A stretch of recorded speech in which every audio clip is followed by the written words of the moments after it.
أعوذ بالله من الشيطان اللعين الرجيم. بسم الله الرحمن الرحيم. رب اشرح لي صدري ويسر لي أمري واحلل عقدة من لساني يفقه قولي. اللهم انطقني بالهدى وألهمني التقوى ووفقني إلى ما تحب ربنا وترضى. الحمد لله رب العالمين. الحمد لله الذي هدانا لهذا وما كنا لنهتدي لولا أن هدانا الله. والصلاة والسلام على أشرف الأنبياء والمرسلين حبيب إله العالمين بالقاسم المصطفى محمد وعلى أولاده الطيبين الطاهرين المعصومين المظلومين الذين ذهب الله عنهم الرجس وطهرهم تطهيرا. اللهم صل على محمد وآل محمد ولعنة الله على أعدائهم من الآن إلى قيام يوم الدين. أما بعد فقد قال الله تبارك وتعالى في كتابه الكريم. بسم الله الرحمن الرحيم. شهر رمضان الذي أنزل فيه القرآن هدى للناس وبينات من الهدى والفرقان فمن شهد منكم الشهر فليصمه ومن كان مريضا أو على سفر فعدة من أيام أخر. خداوند تبارک و تعالیٰ کا ہمارے اوپر یہ احسان اور منت ہے کہ اس نے ہمیں یہ لائق سمجھا کہ ہم اس کی عبادت اور پرستش کریں، اور جس مقصد کے لیے خداوند تبارک و تعالیٰ نے ہمیں پیدا کیا تھا اسی مقصد کے ہدایت اور رہنمائی کے لیے ماہ رمضان المبارک میں ہدایت کی کتاب قرآن مجید کو نازل فرما کے ایک اور ہمارے اوپر احسان فرمایا، اور ہمیں اس ماہ رمضان المبارک میں اس قرآن سے وابستہ رہنے کے لیے اپنے نبی کے ذریعے سے، ان کے جانشینوں کے ذریعے سے پیغام کہلوایا کہ ماہ رمضان المبارک میں کثرت کے ساتھ قرآن مجید کی تلاوت کریں. اور خدا شاہد ہے، جو تجربات ہیں اس تجربات کی روشنی میں عرض کرتا ہوں کہ میں نے بہت کچھ پڑھا ہے، بہت ساری کتابیں پڑھی ہیں، لیکن جو قرآن پڑھ کے مجھے ہدایت ملی ہے، اور جو قرآن پڑھ کے مجھے جو عقیدہ ملا ہے، اور جو قرآن پڑھ کے مجھے خدا ملا ہے، وہ کسی اور کے ذریعے سے نہیں ملا، نہ کسی استاد سے ملا ہے، نہ کسی کتاب سے ملا ہے، صرف قرآن سے ملا. اور ہمارے استاد محترم فرماتے تھے کہ پاکستان کی سرزمین میں ایک بزرگ عالم دین تھے جو نجف اشرف میں تحصیل علوم کے لیے گئے تھے، تو ان کی والہانہ اور سرشار علمی تشنگی اور شوق نے اس کو اس منزل پہ پہنچایا تھا. بہت سارے تحقیقات کی، بہت سارے مختلف علماء کے مقالات پڑھے. اسی دوران اس میں ایک خدشہ اور شک کی کیفیت پیدا ہوئی خدا کے بارے میں، دین کے بارے میں، ایمان کے بارے میں، جس طرح مستشرقین اور دیگر ملحدین کے اعتراضات اور اشکالات ہیں خدا کے وجود پہ. کائنات میں کسی ایک مدبر کے ذریعے سے دنیا کے چلائے جانے کے بارے میں انہیں اعتراضات ہیں. تو ان اشکالات اور اعتراضات سے متاثر ہو کے ان کے دل میں خدا کے بارے میں شکوک پیدا ہونے لگے. تو کسی طریقے سے اپنے شکوک کو دور کرنے کی کوئی اس سے رائے حل نہیں ملا، تو اب زمانے کے مرجع تقلید کے پاس گئے اور ان سے اپنی یہ کیفیت بیان کی. تو مرجع تقلید نے انہیں بتلا دیا کہ آپ صرف قرآن پڑھیں بس، تو آپ کو یہ شک کی کیفیت دور ہو جائے گی اور آپ کے ایمان خداوند تبارک و تعالیٰ کے پر مضبوط ہوگا. انشاءاللہ اس بارے میں تفصیلاً گفتگو کروں گا کہ کس طریقے سے قرآن پڑھنے کے بعد انسان کو ہدایت مل جاتی ہے، خدا کے اوپر انسان کا یقین پختہ ہو جاتا ہے، اور آخرت اور معاد کے بارے میں انسان کو یقین کامل حاصل ہوتا ہے، دین کے بارے میں انسان کو تسلی ہوتی ہے کہ یہ دین خدا کی طرف سے ہے۔ یہ کیسے ممکن ہے، وہ انشاءاللہ اسی دوران کسی درس میں عرض کروں گا۔ لیکن دیکھیں یہ ماہ رمضان المبارک کی فضیلت کیا ہے۔ اس گزشتہ چند دنوں میں کچھ گزارشات آپ کی خدمت میں بیان ہوئیں، اور وہ خطبہ جو پیغمبر خدا نے شعبان کے آخری ایام میں بیان فرمایا تھا، ماہ رمضان کی آمد پہ استقبال ماہ رمضان میں اور فضائل ماہ رمضان بیان کرنے، اور ماہ رمضان کے دوران ایک مسلمان کی کیا کردار ہونا چاہے، کیا عمل ہونا چاہے، اس بارے میں ایک تفصیلی خطبہ ہے جس کو علماء نے اپنی احادیث کی کتب میں نقل کیا ہے۔ جناب حسن ابن افضال نے امام رضا علیہ السلام سے روایت کی ہے، امام رضا علیہ السلام نے اپنے بابا سے، اس نے اپنے بابا سے، یہاں تک امیر المومنین سے، اور امیر المومنین فرماتے ہیں ایک دن ہم بیٹھے ہوئے تھے، رسول خدا نے خطبہ ارشاد فرمایا۔ اس خطبے کا ایک پیراگراف پہلے بیان ہوا ہے، دوسرا پیراگراف بیان نہیں ہوا تھا، انشاءاللہ دوسرا پیراگراف آج بیان ہوگا، اور تیسرا پیراگراف پھر انشاءاللہ آنے والے دروس میں مناسبت اور موقع سے بیان ہوگا۔ تو اس خطبے کے دوسرے پیراگراف میں خداوند تبارک و تعالی کا رسول ارشاد فرماتا ہے وَاذْكُرْ بِجُوعِكُمْ وَعَطْشِكُمْ فِيهِ جُوعَ يَوْمِ الْقِيَامَةِ وَعَطْشِهِ، یاد کرو ماہ رمضان میں روزے رکھنے کی وجہ سے جو بھوک آپ کو محسوس ہو اور پیاس محسوس ہو، اس بھوک اور پیاس کے ذریعے سے یاد کرو قیامت کے دن کی بھوک اور پیاس کو، اور قیامت کے دن بھوک اور پیاس جس انسان نے اپنی زندگی میں مختلف کارہا انجام دیے ہیں، ان انسانوں کو تجربہ ہے جب انسان کے بدن سے اگر خون زیادہ نکلے تو اس سے پیاس کی شدت سے محسوس ہوتا ہے، ایک دوسرا انسان کے بدن سے کثرت کے ساتھ پسینہ نکل آئے تو اس بندے کو بہت زیادہ پیاس محسوس ہوتی ہے، کیونکہ جسم کے اندر موجود ضرورت کے مطابق ذخیرہ پانی میں کمی آتی ہے تو انسان کی تشنگی میں اضافہ ہوتا ہے، اور اس تشنگی کو مٹانے کے لیے انسان پانی کے لیے تڑپتا ہے۔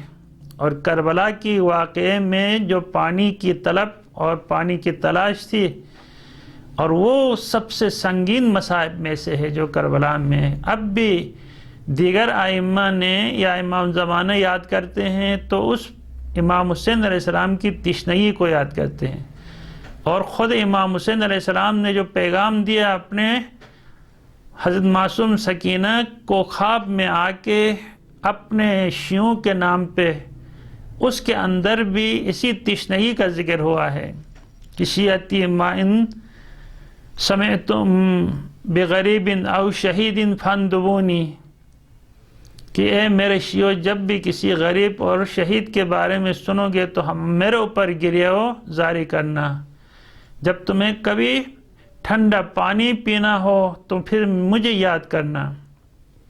کیف استسقی لطفلی لیتکم فی یوم عاشوراء جمیعا تنظرونی، کاش تم عاشوراء کے دن ہوتے تم دیکھ لیتے کیف استسقی لطفلی فابوا ان یرحمونی، میں اپنے بچے کو کیسے پانی مانگ رہا تھا، انہوں نے پانی دینے کے بجائے میرے بچے کو تیر کا نشانہ بنایا۔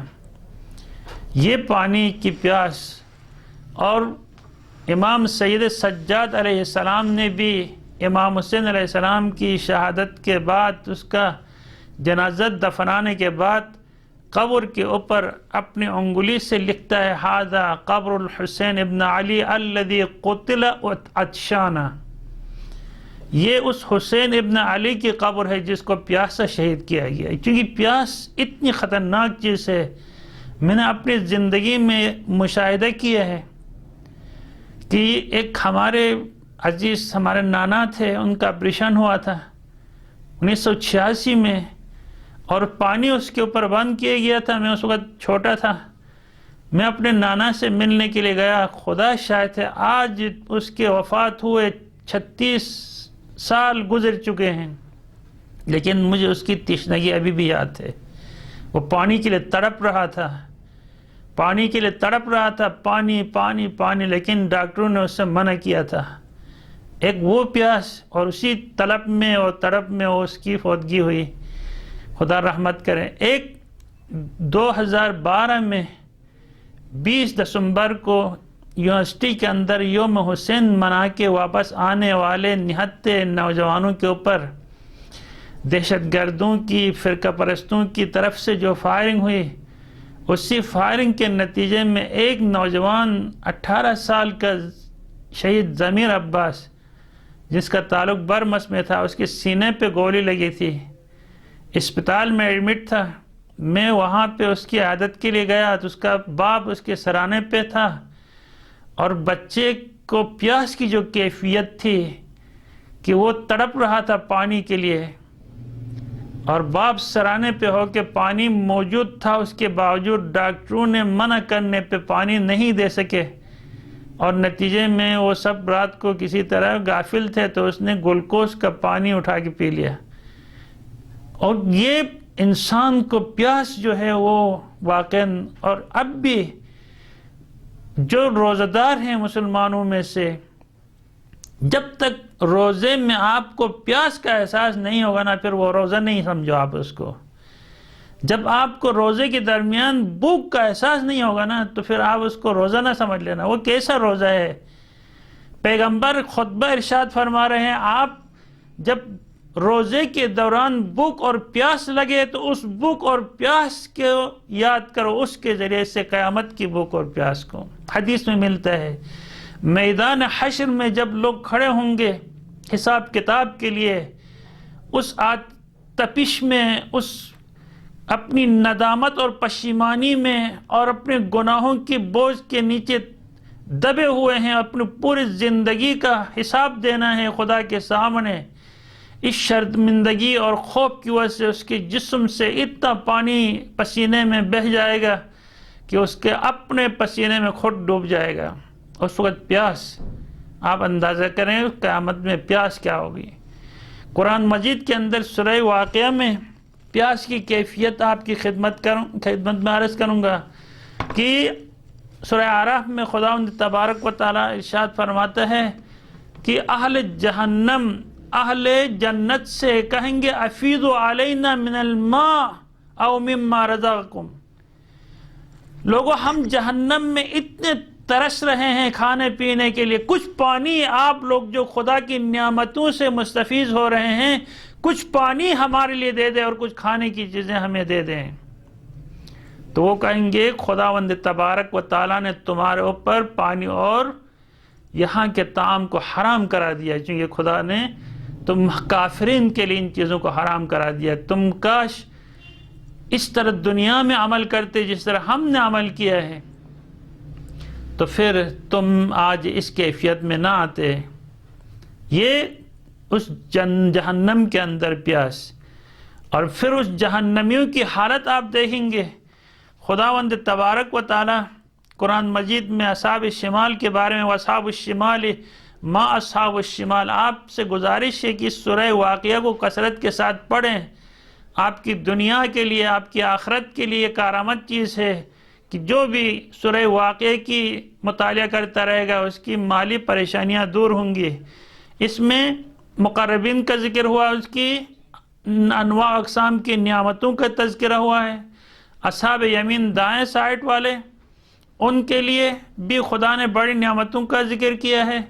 اور پھر بائیں طرف والے اصحاب الشمال ہیں، ان کی ذکر خدا نے آیت نمبر 41 سے آگے ان آیات میں ان کا تذکرہ کیا ہے.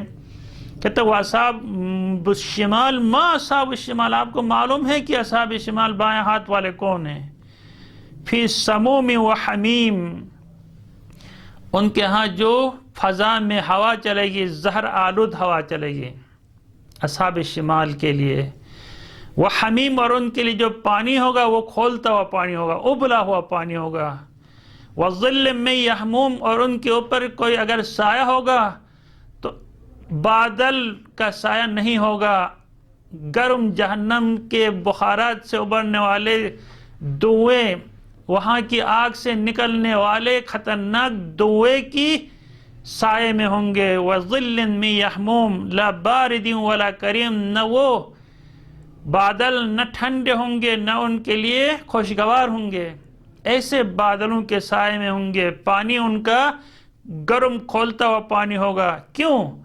یہ اصحاب شمال کیا کرتے رہے؟ انہم کانوا قبل ذالک مترفین، یہ عیاشی کرتے تھے دنیا میں، حلال حرام کی تمیز نہیں کرتے تھے، یہ پاک اور نجس کی فرق نہیں کرتے تھے، یہ جائز ناجائز کی کوئی اعتقاد نہیں تھا، جو ملتا تھا عیاشی کرتے تھے، انواع اقسام کے عیاشیوں میں۔ وَكَانُوا يُصِرُّونَ عَلَى الْحِنْثِ الْعَظِيمِ، بڑے بڑے گناہوں میں یہ انوال ہوتے تھے، مبتلا ہوتے تھے، بڑے بڑے گناہ پانی کی طرف بہا لیتے پیتے تھے، اس طرح بڑے گناہوں میں، اس جو آج کا ماحول۔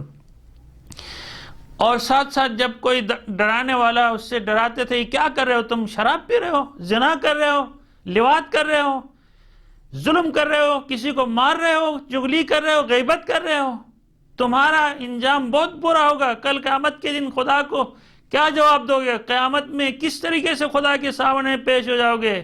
جہنم کی آگ کو کیسے برداشت کرو گے؟ جب انہیں ڈرایا جاتا تھا خدا کی طرف سے آئے ہو مبلغین اور انبیاء کے ذریعے سے، تو وہ کہتے تھے وَكَانُوا يَقُولُونَ أَإِذَا مِتْنَا وَكُنَّا تُرَابًا وَعِظَامًا أَإِنَّا لَمَبْعُوثُونَ، وہ کہتے تھے کہ ایسا ہو سکتا ہے کہ ہم مر جائیں اور جب ہم مٹی بن جائیں، ہمارا لاش مٹی کا حصہ بن جائے اور ہماری ڈانچہ ہڈیوں کا رہ جائے، تو پھر ہم دوبارہ زندہ ہو جائیں گے؟ ایسا ہو سکتا ہے؟ یہ کون؟ آباؤنا الاولون، کیا ہمارے پہلے مرے ہوئے آباء و اجداد بھی اسی طرح زندہ ہوں گے؟ کون اس بات کا اعتبار؟ جس طرح سورہ یاسین میں ہے وَضَرَبَ لَنَا مَثَلًا وَنَسِيَ خَلْقَهُ قَالَ مَن يُحْيِي الْعِظَامَ وَهِيَ رَمِيمٌ قُلْ يُحْيِيهَا الَّذِي أَنشَأَهَا أَوَّلَ مَرَّةٍ وَهُوَ بِكُلِّ خَلْقٍ عَلِيمٌ۔ وہ بندے آتے تھے پیغمبر کے سامنے، ہڈی جو مردوں کی سڑی ہوئی ہڈیوں کو لا کے ہڈیوں کو چور چور کے کہتے تھے مَن يُحْيِي هَذِهِ الْعِظَامَ، ان ہڈیوں کا زندہ کرنے والا کون ہے؟ وہی رمیم، یہ تو بوسیدہ ہو کے ختم ہو چکی ہیں، یہی مٹی کا حصہ بن چکی ہیں، یہ کون ان کو دوبارہ زندہ کرنے والا ہے؟ اور زندہ کرنے کے بعد ان کے اوپر عذاب سے انہیں عذاب دیا جائے گا۔ تو خداوند تبارک و تعالی رسول سے کہتے ہیں قل، ان سے ان کو بتا دو، یحییھا الذی انشأھا اول مرہ، ان سڑی ہوئی گلی ہوئی بکھری ہوئی ہڈیوں کو وہ دوبارہ زندہ کرے گا جس نے پہلی دفعہ ان کو زندہ کیا تھا، جب تو کوئی ہڈی بھی نہیں تھی، جب کوئی ہڈی بھی نہیں تھی اس وقت رب نے جب انہیں زندہ کر دیا ہے، اب تو ہڈی بھی ہے، ابھی تو مثال بھی ہے دنیا میں، اب ان کو زندہ کرنا کن فیکون کے مالک کے لیے کوئی بھی نہیں۔ جس طرح ابراہیم علیہ السلام نے فرمایا الہی ارنی کیف تحیی الموتی، پروردگارہ مجھے دکھا دو کہ تم کس طرح مردوں کو زندہ کرتے ہو۔ کہا تم نے ابھی تک ایمان نہیں لایا کہ میں مردوں کو زندہ کرتا ہوں؟ کہا ایمان تو لایا ہوں لیکن اطمینان نہیں ہے کہ میں دیکھوں کس طریقے سے مردے زندہ کرتے ہو۔ وہ 4 پرندوں کو لا کے ذبح کرنے کا حکم ہوا، اور ان 4 پرندوں کا گوشت کیما کر کے مختلف حصے پہاڑوں پہ رکھے گئے اور کہا چونچ لے کے بلاؤ تو آپ کو پتہ چلے گا کیسے مردے زندہ ہوتے ہیں۔ جب ابراہیم علیہ السلام نے ہر پرندے کی چونچ پکڑ کے کہا فلاں پرندہ آ جا، تو وہ جہاں جہاں اس کے جسم کے حصے بکھرے ہوئے تھے وہاں سے اٹھ کے آتے ہیں، اسی چونچ کے ساتھ مل جاتے ہیں اور پورا پرندہ بن جاتا ہے، دوبارہ اپنے اصلی حالت میں آ جاتا ہے۔ آپ اپنے آپ کو خداوند تبارک و تعالیٰ کے ساتھ مقایسہ مت کیجئے، اللہ کی ذات اس کے لیے ہر چیز آسان ہے۔ بغیر ماں باپ کے بچے پیدا کرنا، بغیر باپ کا بچہ پیدا کرنا، بغیر علل و اسباب کے دنیا کو وجود دینا، اس کے لیے کوئی بھی مشکل نہیں ہے۔ ان اللہ علی کل شیء قدیر، وہ ہر چیز پہ قادر ہے۔ اب یہ تم اس طرح کہتے ہیں کہ کون ان مردوں کو زندہ کرے گا اور اسے عذاب سے دوچار کرے؟ خدا شاید آج بھی جتنے مسلمان ہیں ان مسلمانوں میں سے کتنے لوگ ہوں گے جن کا اسی طرح عقیدہ ہو جس طریقے سے خدا قرآن میں کہتا ہے؟ ایسا عقیدہ کتنے ہیں؟ کہتا ہے جب ابراہیم پیغمبر جیسا اولو العزم نبی کہتا ہے مردے زندہ ہونے پہ مجھے اعتراف تو ہے، اقرار بھی ہے، لیکن اطمینان نہیں ہے، تو ہم جیسے بندوں کی تو کوئی بات ہی نہ کیجیے جو انبیاء کو یہ کیفیت طاری ہوتی ہے کہ کیسے مردے زندہ کیے جا سکتے ہیں۔ تو اب خدا شاید یہ قرآن ہمارے لیے ہدایت کی کتاب ہے، جب خدا نے ابراہیم علیہ السلام کو مردے زندہ کر کے دکھایا تو اب ہمیں یقین ہونا چاہیے کہ واقعاً خدا مردوں کو زندہ کرتا ہے۔ مردے زندہ کرنے کے بعد ہم لوگوں کا یہ عقیدہ ہے، مسلمان اس فکر میں ہے کہ ہمیں خداوند تبارک و تعالی جنت میں ڈال دے گا حساب کتاب کے بغیر، اور ہم بڑے فخر سے کہتے ہیں کہ کوئی مسلمان جہنم میں نہیں جائے گا، کوئی شیعہ جہنم میں نہیں جائے گا۔ خدا شاہد ہے، خداوند تبارک و تعالی نے قرآن مجید میں کہا قل ما ادری ما یفعل بی ولا بکم ان اتبع الا ما یوحی الیہ، رسول ان لوگوں کو بتا دو، اپنے پیروکاروں کو بتا دو میں نہیں جانتا کہ کل میرے ساتھ کیا ہونے والا ہے، ما ادری ما یفعل بی میرے ساتھ کیا ہونے والا ہے، ولا بکم آپ کے ساتھ کیا ہونے والا ہے، مجھے کچھ معلوم نہیں ہے، میں تو بس صرف جو وحی ہوتی ہے اس وحی کو ابلاغ کرتا ہوں، میرا کام یہ ہے میں آگے خدا کا پیغام پہنچانے والا ہوں۔ لیکن کیا ہونے والا ہے؟ ان گناہان کبیرہ میں سے ایک بڑا گناہ یہ ہے الامن عن مکر اللہ، خدا کی عذاب سے اپنے آپ کو محفوظ سمجھنے والا گناہ کبیرہ کا مرتکب ہوتا ہے۔ مکر خدا سے، عذاب خدا سے اپنے آپ کو محفوظ سمجھتا ہے جو بندہ کہتا نہیں میں شیعہ ہوں میرے اوپر عذاب نہیں ہوگا، خدا شاید یہ بات نہ میرے پیغمبر نے کہا ہے، نہ میری یہ بات میرے مولا نے کہا ہے، نہ یہ بات میرے کسی اور امام نے کہا ہے کہ خدا بغیر حساب کتاب کی جنت میں ڈال دے گا۔ یہ کیسے ہو سکتا ہے؟ جس شیطان نے ایک سجدے سے انکار کیا اور وہ جنت سے نکال دیا گیا، اور جو آدم سے ترک اولاد سے عزت ہوئی وہ جنت سے نکال دیے گئے، اور ہم اتنے بڑے گناہوں کے مرتکب ہو جائیں ہم جنت میں چلے جائیں۔ مولا کائنات نہج البلاغہ کے اندر شیطان کے بارے میں کہتا ہے، سوچو اس شیطان کے بارے میں جس شیطان نے 6000 سال خدا کی عبادت کی اور ایک تکبر کرنے کی وجہ سے جنت سے نکال دیا گیا ہے۔ 6000 سال، وہ بھی معلوم نہیں دنیا والے سال ہیں یا آخرت کے سال ہیں، جو 50,000 سال دنیا کے آخرت کا ایک سال ہوتا ہے۔ کون سے سال اس نے عبادت کی؟ اب جب ایک تکبر کرنے کی وجہ سے جنت سے وہ نکال دیے گئے ہیں، کل دنیا میں کوئی بنی آدم گناہ کرے، تکبر کرے اور یہ خیال کرے میں جنت میں جاؤں گا، پھر کل شیطان احتجاج کرے خدا کے سامنے، پروردگارا یہ تکبر تو میں نے بھی کیا تھا، یہ تکبر تو اس نے بھی کیا، میرے تکبر کی وجہ سے آپ مجھے جنت سے نکال دیا اور اس کی تکبر سے وہ جنت میں جائے گا۔ اس لیے حدیث میں ہے جس کے دل میں رائے کے دانے کے برابر بھی تکبر ہوگا وہ جنت کی بو نہیں سونگھ سکتا ہے، چاہے وہ شیعہ ہو، چاہے وہ سنی ہو، چاہے اسماعیلی ہو، چاہے مسلمان ہو، غیر مسلم ہو۔ اپنی طرف سے دین کی توجیہ مت کریں، جو دین قرآن لے کے آیا ہے، جو دین پیغمبر لے کے آیا ہے ہمیں اسی دین کی پیروی کرنا ہے۔ جنت میں ڈالنا، جہنم میں ڈالنا، نکالنا اس کی مرضی ہے، مالک کی مرضی ہے، لیکن ہمیں تو اپنا وظیفہ تو انجام دینا ہے۔ کہ خدا نے کہا دین کی بنیاد 5 چیزوں پہ ہے، نماز پہ، روزہ پہ، حج پہ، زکوٰۃ پہ، ولایت ائمہ معصومین علیہ السلام پہ، اس پہ دین کی بنیاد قائم ہے۔ اور جو بندہ ان 5 میں سے کسی ایک کا بھی منکر ہو تو اس نے تو دین کو برباد کر دیا، اراکین دین کو برباد کر دیا، دین کہاں باقی رہتی ہے؟ پھر کس شکل سے آپ کہیں گے میں نماز پڑھے بغیر جنت جاؤں گا، میں روزہ رکھے بغیر جنت جاؤں گا، میں زکوٰۃ دیے بغیر جنت جاؤں گا، میں حج کیے بغیر جنت میں جاؤں گا، اور ولایت ائمہ کی تسلیم کیے بغیر میں جنت میں جاؤں، یہ کیسے ہو سکتا ہے؟ لہٰذا اپنی طرف سے دین کی توجیہ نہ کریں، دین کو اس جگہ سے لے لیں جو منبع دین ہے، قرآن ہے، سنت ہے، عقل ہے، اجماع ہے، مراجع کے وہ فتاویٰ ہیں جو آپ کے پاس توضیح المسائل آپ نے زندگی میں دیکھی نہیں اور کہے میں جنت میں جاؤں گا؟ اچھا یہ کیسے اتنے دین آسان ہوا؟ خدا را تھوڑا سا دین کے اوپر عمل کر کے خدا سے امید رکھیں. دین کے اوپر عمل کیے بغیر خدا سے امید رکھنا یہ واقعاً اس ریت کے اوپر بلڈنگ تعمیر کرنے کے برابر ہے. وَكَانُوا يَقُولُونَ اِذَا مِتْنَا وَكُنَّا تُرَابًا وَعِظَامًا اِنَّا لَمَبْعُثُونَ، ہم جب مر جائیں گے، مٹی بن جائیں گے، ہڈیوں کا ڈھانچہ بن جائیں گے تو کیا اٹھیں گے؟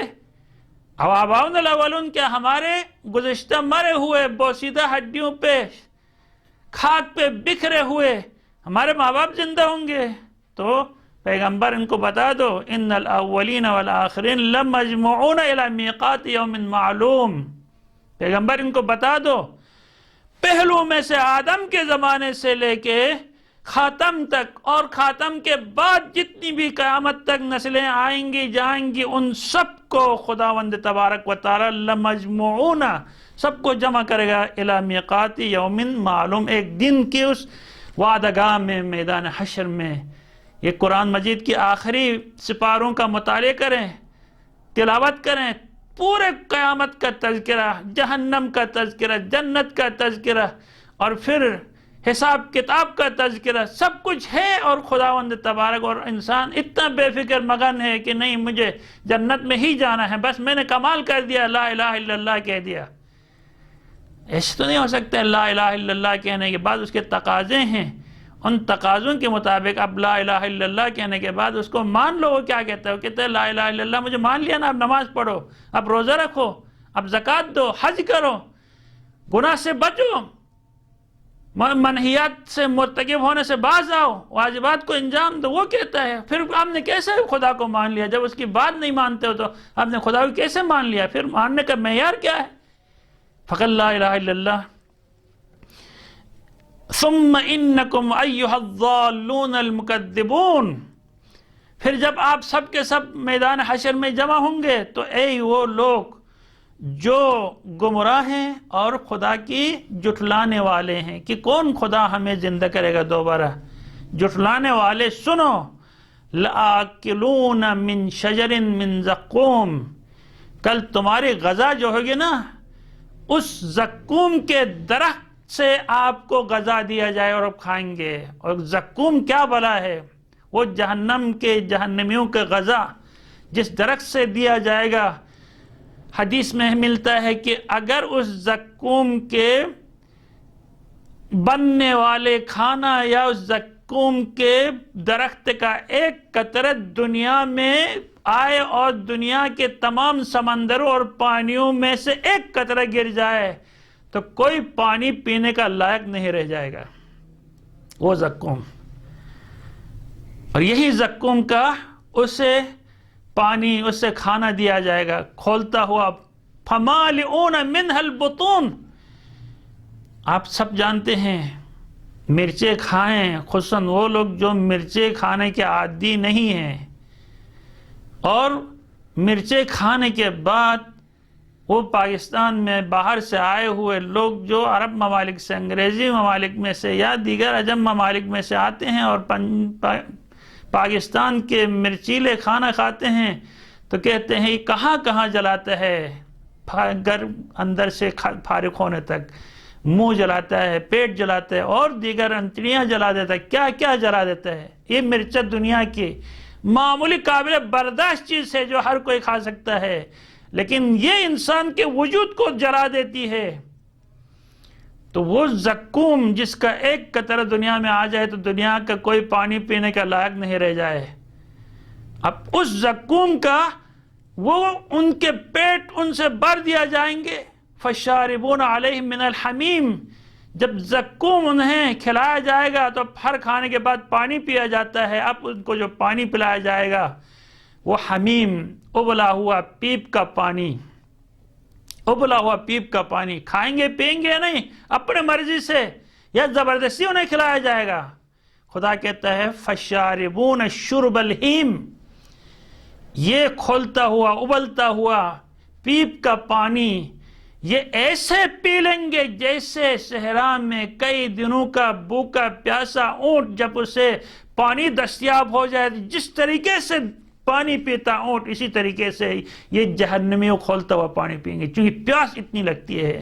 آپ اپنی زندگی میں مشاہدہ کریں، افطاری کے وقت آپ کو شدت سے پیاس محسوس ہوئی ہے، ٹھنڈا پانی نہ ہو تو آپ گرم پانی بھی پیتے ہیں، چائے بھی پی لیتے ہیں اپنی پیاس کو بجھانے کے لیے۔ یہ پیاس اور بھوک اتنی خطرناک چیز ہے جس کو انسان واقعاً برداشت نہیں کر سکتا ہے۔ لہٰذا خدا کی حکمت یہ تھی کہ میں روزے کی فرض کروں تاکہ یہ روزے میں بھوک اور پیاس محسوس کریں تو ان کو قیامت کی بھوک اور پیاس یاد آ جائے۔ میں ان کے اوپر بھوک اور پیاس کے ذریعے سے انہیں آزماؤں تاکہ ان کو غریبوں کی ہمیشہ رہنے والی بھوک اور پیاس یاد آئے۔ اور یہ خدا کا احسان ہے ہمارے اوپر کہ وہ ہمیں ایک توفیق اجباری کے ذریعے سے ہمیں وادار کر رہا ہے ہم غریبوں کی مدد کریں، ان کے اوپر خرچ کر کے اپنی عاقبت بنائیں، قیامت کی یاد کر کے ہم گناہ سے بچیں، برے کاموں سے اپنے آپ کو بچائیں۔ یہ خداوند تبارک و تعالیٰ کا احسان ہے۔ وَتَصَدَّقُوا فُقَرَاءَكُمْ، چونکہ جب آپ بھوک اور پیاس کے ذریعے سے قیامت کی بھوک اور پیاس کو یاد کریں گے تو گناہ سے باز آئیں گے، اور فقراء کی بھوک اور پیاس آپ کو یاد آئے گی تو یقیناً آپ کا جذبہ ایمانی بڑھے گا۔ اور پھر خدا کہتا ہے، خدا کے رسول کہتا ہے وَتَصَدَّقُوا فُقَرَاءَكُمْ، اپنے فقیروں کے اوپر صدقہ دیا کرو۔ ایسا نہ ہو پھر موت کے نزدیک اذا جاء احدهم الموت فیقول رب لولا اخرتنی الى اجل قریب فاصدق واکن من الصالحین، موت آئے تو پھر کہے کاش میری موت میں تھوڑی سی لمحے تاخیر ہو جاتی تو میرے پاس جو مال تھا وہ سب کے سب میں صدقہ دیتا اور نیک بندوں میں سے بنتا۔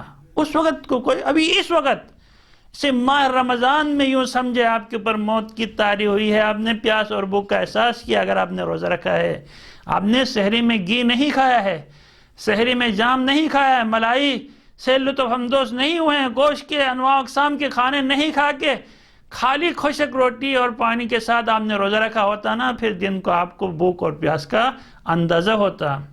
یا جس دن آپ سے سحری قضا ہو جائے اس دن آپ کی روزہ دیکھنے کے لائق ہوتی ہے، وہ روزہ ہے حقیقت میں، اور پھر اس وقت انسان کو احساس ہوتا ہے اگر کوئی اس کے اندر حس ہو، عقل ہو، تو واقعاً ان کی روزے کی وجہ سے کل قیامت میں کیا ہمارے پر کیفیت طاری ہوگی، غریبوں پہ کیا گزرتا ہوگا جس کے گھر میں ملازمت نہیں ہے، کوئی کاروبار نہیں ہے، جن کے پاس زمین نہیں ہے، کرائے کے مکان میں رہ رہے ہیں، ہمسائے ہیں، گھر میں معذور ہے، گھر میں بیمار پڑا ہوا ہے ان کے کمانے والا، تو ایسے میں انسان واقعاً ان کے پاس صدقہ دے گا، خرچ کرے گا اپنے مال میں سے تو اس کی عاقبت بن جائے گی۔ ایک مومن کی حاجت روائی سے 10 حج کا ثواب اسے ملتا ہے۔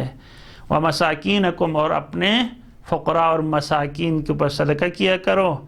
وَوَقَّرُوا فِيهِ كِبَارَكُمْ، ماہ رمضان جب آئے تو لڑنا نہیں، ماں کو گالی مت دینا، باپ کو مت جھنجھوڑنا، باپ کو کہنا تم بوڑھے ہو گئے ہو، بیٹھو بس بات نہیں کرو تم درمیان میں، تم نہیں سمجھتے ہو۔ ماں سے کہتا تم چپ رہو نا بس۔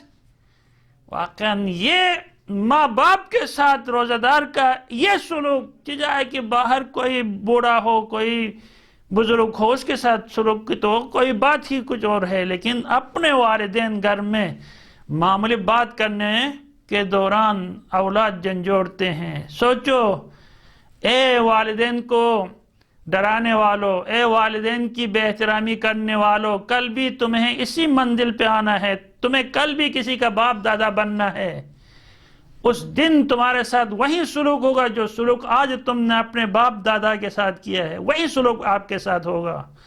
لہٰذا اب جب آپ اپنے والدین کی، جو بزرگ ہیں، نہ صرف والدین، ہر بوڑھے ہر بزرگ کی احترام کرو۔ وَقَّرُوا كِبَارَكُمْ، ان کو توقیر دو، ان کی بڑائی دو، ان کو احترام دو۔ تو وَارْحَمُوا صِغَارَكُمْ، اپنے چھوٹوں کے اوپر رحم کرو۔ ایسا نہ ہو افطاری کے وقت چھوٹا بچہ ہے تو اس کے سر پہ ہاتھ مارو، تم دن بھی کھاتے ہو اب بھی یہاں کے ہمیں ڈسٹرب کرتے ہو۔ نہیں، آپ کا آزمائش ہے افطاری، اگر افطاری میں سائل آ جائے تو آپ برا مت جانیے، آپ کی آزمائش ہو رہی ہے۔ اگر افطاری کے دوران آپ کے دسترخوان میں چھوٹا بچہ یا بچی آ رہی ہے تو مت جھڑکنا ان کو، کہو یہ لو بیٹا تم نے دن کو بھی کھایا اب بھی کھاؤ، شاباش بیٹا تم بھی بڑے ہو کے روزہ رکھنا۔ لیکن جب ان کو جھڑک دو گے، گالی دو گے، سر پہ مارو گے تو پھر یہ آپ نے روزہ رکھا ہے نفس کے لیے، خدا کے لیے نہیں۔ خدا نے کہا ہے روزے کے دوران چھوٹوں کے اوپر رحم کرو، بڑوں کے ساتھ جو ہے احترام کے ساتھ پیش آ جاؤ۔ اگر آپ نے روزہ خدا کے لیے رکھا ہے تو یہ قابل عمل ہے، اگر روزہ نفس کے لیے رکھا ہے تو یہ ناقابل عمل ہے۔ وَصِلُوا أَرْحَامَكُمْ، اے روزہ دارو آپ کی آزمائش ہے۔ میرے رسول کہہ رہا ہے کہ ماہ رمضان میں اپنے رشتہ داروں سے صلہ رحمی کیا کرو۔ اگر آپ واقعاً خدا کے بندے ہیں جو اتنی ساری گزشتہ کی گزارشات صرف یہ بات بتانے کے لیے کہ ہم خدا کے بندے ہیں، ہم آزاد نہیں ہیں، ہمیں اپنی کوئی مرضی نہیں ہے، ہم اٹھنا بیٹھنا کھانا پینا مرنا جینا ہمارے رب کے لیے، چونکہ پیدا اس کی طرف سے کیے گئے ہیں، ہمیں اسی کی مرضی پہ جو ڈپارٹمنٹ آپ کو ملازمت دیتی ہے اس ڈپارٹمنٹ کی مرضی ہے کہ وہ آپ کو کیسی ڈیوٹی دیتی ہے، آپ کی اپنی کوئی مرضی نہیں چلتی۔ ہم اس خزانے اس معدن الہی میں پرورش پائے ہیں، ہمارا سب کچھ اختیار خدا کے ہاتھ میں ہے، اور ہمیں یہ تعلیم دیتا ہے قرآن، کہو افوض امری الی اللہ ان اللہ بصیر بالعباد، میں نے اپنا سب کچھ خدا کے سپرد کر دیا ہے، اور خدا اپنے بندوں کے بارے میں بابصیر ہے اور دیکھتا ہے اپنے بندوں کے کاموں کو۔ لہٰذا اب اسی ماہ رمضان میں آپ کا چاچا آپ سے ناراض ہے، ماموں آپ سے ناراض ہے، آپ کا بابا آپ سے ناراض ہے، بھائی سے آپ نے قطع تعلق کیا ہوا ہے، بہنوں کو آپ نے نظر انداز کیا ہے، چھوڑا ہوا ہے، دیگر رشتہ داروں سے آپ نے قطع تعلق کیا ہوا ہے، دنیاوی معاملات میں کسی چھوٹی سی معمولی باتوں پہ آپ نے اتنے عظیم، خدا شاہد ہے قرآن مجید میں خدا کہتا ہے کہ 3 جگہوں پہ لعنت کیا ہے رشتہ داروں سے قطع تعلق کرنے والوں پہ۔ امام سید سجاد علیہ السلام فرماتے ہیں کہ کبھی بھی جو اپنے رشتہ داروں کے ساتھ نیک سلوک نہیں کرتا، ان کے ساتھ قطع تعلق میں ہے، ان کو اذیت دینے والا بندہ ہے، اس کو خبردار اپنا دوست مت بنانا۔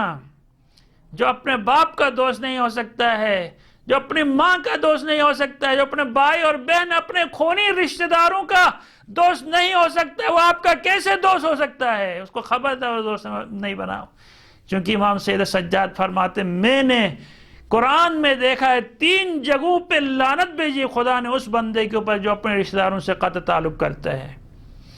لوگوں، ماہ رمضان میں خدا نے آپ کو یہ موقع بخشا ہے کہ آپ جائیں، جو پہلے اپنے رشتہ دار سے تعلق جوڑنے کے لیے آگے بڑھے گا، ہاتھ بڑھائے گا، سلام کہے گا، اس کے گھر میں جائے گا، اپنے گھر میں اس کو کھانے پہ افطاری پہ دعوت دے گا، وہ جنت میں پہلے جائے گا۔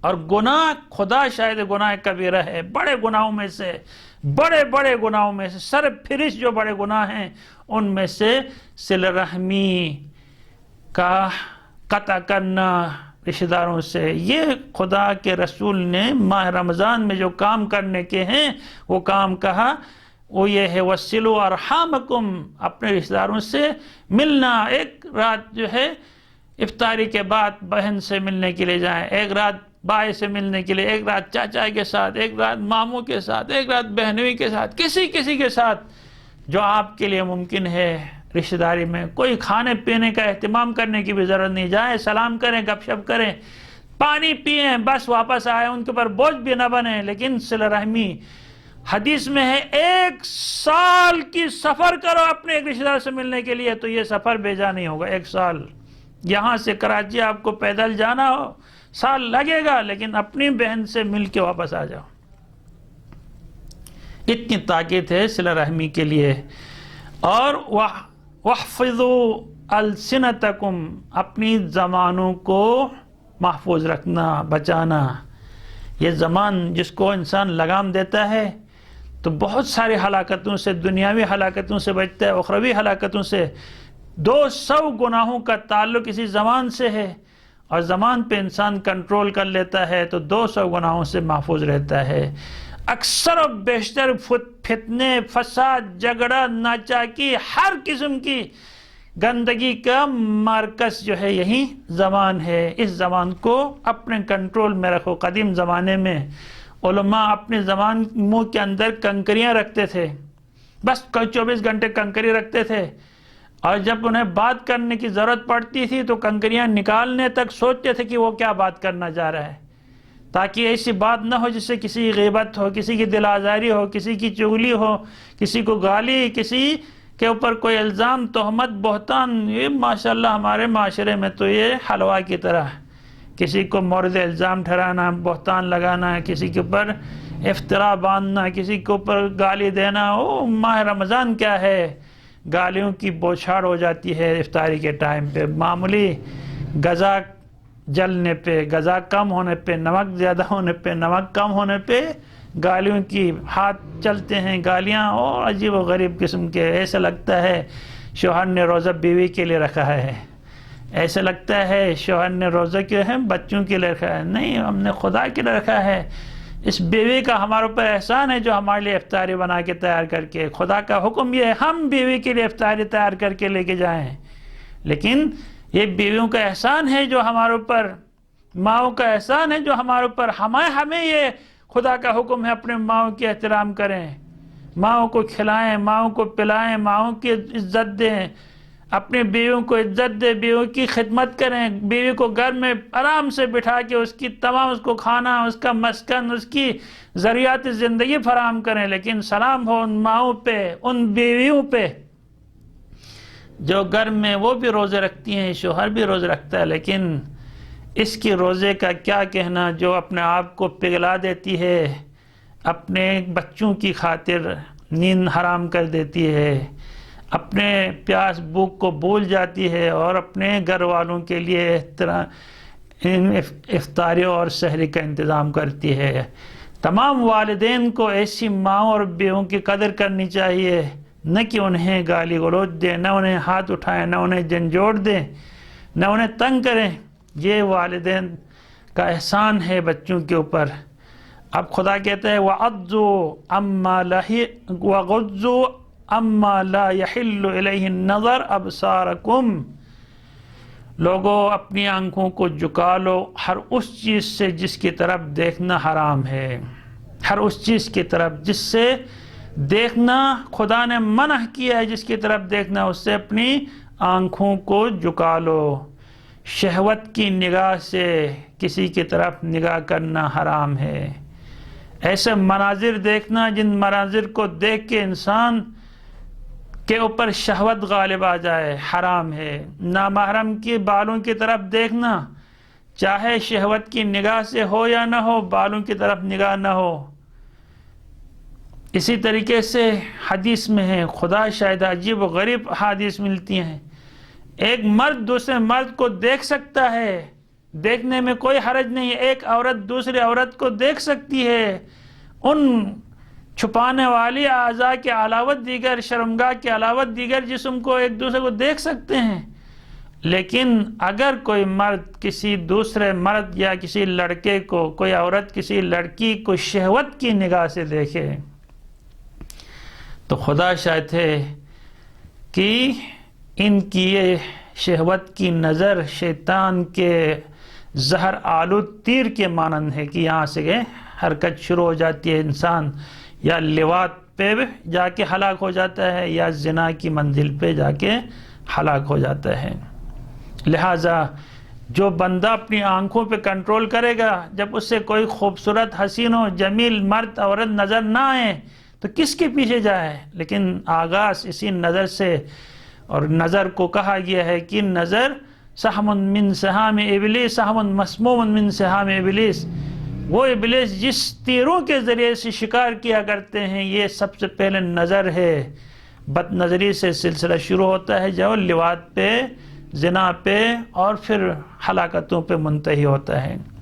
وَغُضُّوا أَبْصَارَكُمْ عَمَّا لَا يَحِلُّ إِلَيْهِ النَّظَرُ أَبْصَارَكُمْ وَأَمَّا لَا يَحِلُّ إِلَيْهِ الْإِسْتِمَاعُ اسْمَاعَكُمْ، اور جن چیزوں کو سننا حرام ہے، یہ آج کل معاشرے میں موجود ہے کہ انٹرنیٹ کے عام ہونے کی وجہ سے، اس غلاظت کے معاشرے میں زیادہ پھیلنے کی وجہ سے، اس غلاظت کے اندر ساری غلاظتیں بھری ہوئی ہیں، ہر قسم کی غلاظتیں موجود ہیں۔ ایک مومن روزہ دار اپنی بیوی کے ساتھ بیٹھ کے شہوت ابھارنے والی کوئی منظر، کوئی فلم، کوئی ویڈیو، کوئی تصویر نہیں دیکھ سکتا، شرعاً حرام ہے۔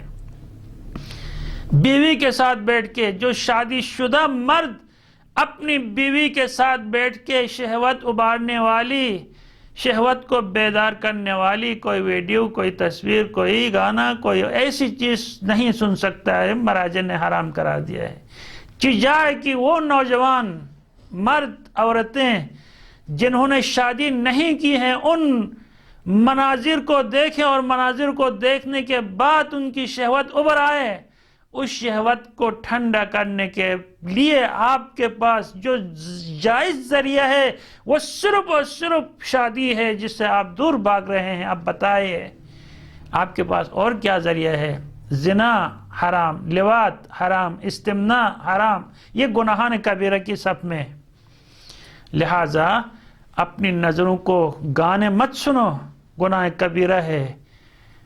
نظریں حرام کی طرف مت بڑھاؤ جس سے آپ کو شہوت آئے۔ یہ روزے کا احسان یہ ہے کہ ہم جب روزہ رکھتے ہیں تو ہماری شہوت جام ہو جاتی ہے، ٹھنڈی پڑ جاتی ہے، گناہ سے ہم محفوظ رہتے ہیں، لیکن ہم کھاتے اتنے ہیں کہ وہ شہوت ماہ رمضان میں اتنی زیادہ، جو دیگر مہینوں سے بھی زیادہ کیسز، اتنے زیادہ جو دیگر مہینوں میں اتنے کیسز نہیں ہوتے ہیں، ماہ رمضان میں اتنے کیسز ہوتے ہیں۔ اور پھر فرماتے ہیں کہ وَتَحَنَّنُوا عَلَىٰ اِطْعَامِ النَّاسِ، لوگوں کے یتیموں کے اوپر مہربانی کیا کرو ماہ رمضان المبارک میں۔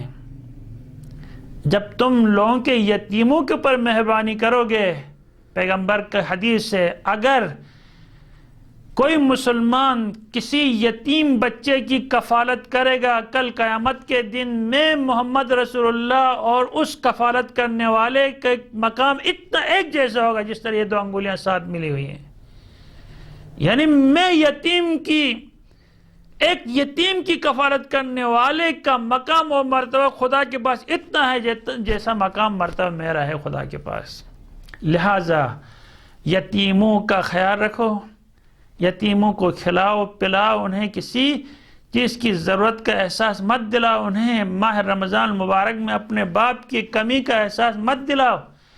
اے مالدار لوگوں، اپنے گھر انواع اقسام کی فروٹ، گوشت اور طعام و مختلف میٹھی چیزیں لے کے جانے والوں، آپ کے گلی میں اگر کوئی یتیم رہ رہا ہے، کوئی غریب رہ رہا ہے، کوئی مسکین رہ رہا ہے، مبادا اس کو دکھاؤ، اور پھر آپ کے گھر میں پکنے والی انواع اقسام کے طعام کی خوشبو ہمسائے کے دل نہ جلائے۔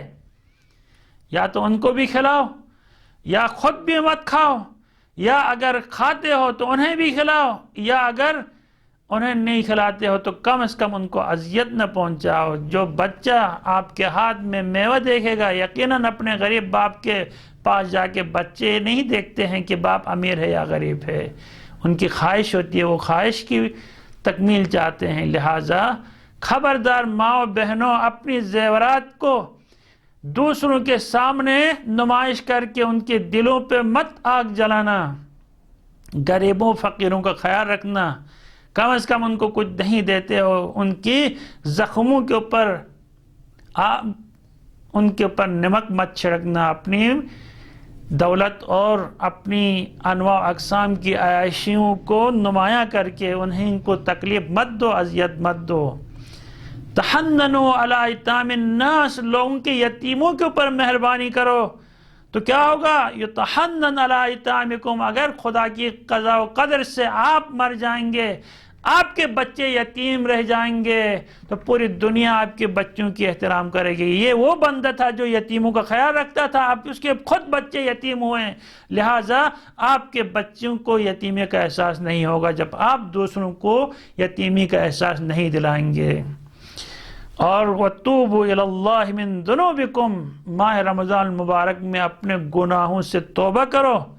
وَارْفَعُوا إِلَيْهِ أَيْدِيَكُمْ عند اوقات الصلاۃ بالدعاء، نماز کے اوقات میں اپنے یوں ہی نماز سے فارغ ہوئے افطاری کے لیے فرار مت کرنا، نماز ختم ہوئی اپنے داؤں ہاتھوں کو بلند کرنا، اپنے لیے مغفرت طلب کرنا، اپنے رشتہ داروں کے لیے، اپنے ملت کے لیے، اپنی قوم کے لیے، اپنی دنیا کے لیے، اپنی آخرت کے لیے، اپنے رشتہ داروں کے لیے، اپنے ان مرحومین کے لیے جن کو کوئی یاد کرنے والا نہیں۔ اس وقت چونکہ افطاری کا وقت بھی ہے، روزے میں ہیں، دعا کی قبولیت کے شرائط فراہم ہیں، تو ایسی صورت میں آپ اپنے ہاتھوں کو اوپر دعا کے لیے اٹھائیں گے۔ فَإِنَّهَا أَفْضَلُ السَّاعَاتِ، یہ وہ بہترین گھنٹے ہیں جو تمام گھنٹوں سے افضل ہیں۔ يَنظُرُ اللَّهُ عَزَّ وَجَلَّ فِيهَا بِالرَّحْمَةِ لِعِبَادِهِ، ان اوقات میں خداوند تبارک و تعالیٰ اپنے بندوں کی طرف رحمت کی نگاہ کرتا ہے۔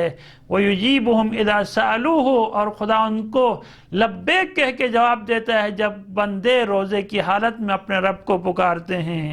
وَنَاجُوهُ وَيُلَبِّيهِمْ إِذَا نَادَوْهُ، خدا ان کے ساتھ مناجات کرتا ہے، ان کی مناجات کو سنتا ہے۔ جب وہ انہیں پکارتے ہیں تو ربی ربی ربی کہہ کے کوئی پکارتا ہے ہاتھوں کو اٹھا کے، تو رب کی طرف سے آواز آتی ہے، عبدی عبدی عبدی، کیا چاہتے ہو مجھ سے مانگو، میں آپ کی ہر بات کا جواب دینے والا ہوں، ہر دعا قبول کرنے والا ہوں۔ اب خداوند تبارک و تعالیٰ انشاءاللہ یہ خطبہ ابھی جاری ہے، باقی ماندہ باتیں بھی اسی خطبے میں جو لکھی ہوئی ہے انشاءاللہ آپ تک کنوے ہو جائیں گی۔ اس امید کے ساتھ مومنوں، آپ اپنی عاقبت کی فکر کریں۔ اپنی دنیا میں اس سے پہلے جو آپ سے سرزد ہوا آپ نے دیکھا ہے کہ سب کی لذتیں چلی گئی ہیں، لیکن گناہ کا بوجھ ہمارے گھروں کی گردنوں کے اوپر پڑا ہوا ہے۔ پروردگار اس ماہ رمضان المبارک میں ہمیں صحیح معنوں میں توبہ کر کے اپنے گناہوں کو بخشوانے کی توفیق عطا فرما، ہمیں اپنی غلطیوں کا ازالہ کرنے کی توفیق عطا فرما، بیماروں کو شفاء کامل و عاجل عطا فرما، پریشان حال لوگوں کی پریشانی کو دور فرما، مقروضین کے قرضوں کو ادا فرما، ملت اسلامیہ کو تمام بلیات سماعی سے محفوظ فرما، عالم اسلام کو عالم کفر الحاد کے پر غلبہ و نصرت عطا فرما، شیطانی طاقتوں کو نیست و نابود فرما، رحمانی طاقتوں کی حفاظت اور انہیں نصرت عطا فرما، زمانے کے امام کی ظہور میں تعجیل فرما، اور ہم سب کو ان کے اعوان و انصار میں سے قرار دے۔ والسلام علیکم ورحمۃ اللہ وبرکاتہ۔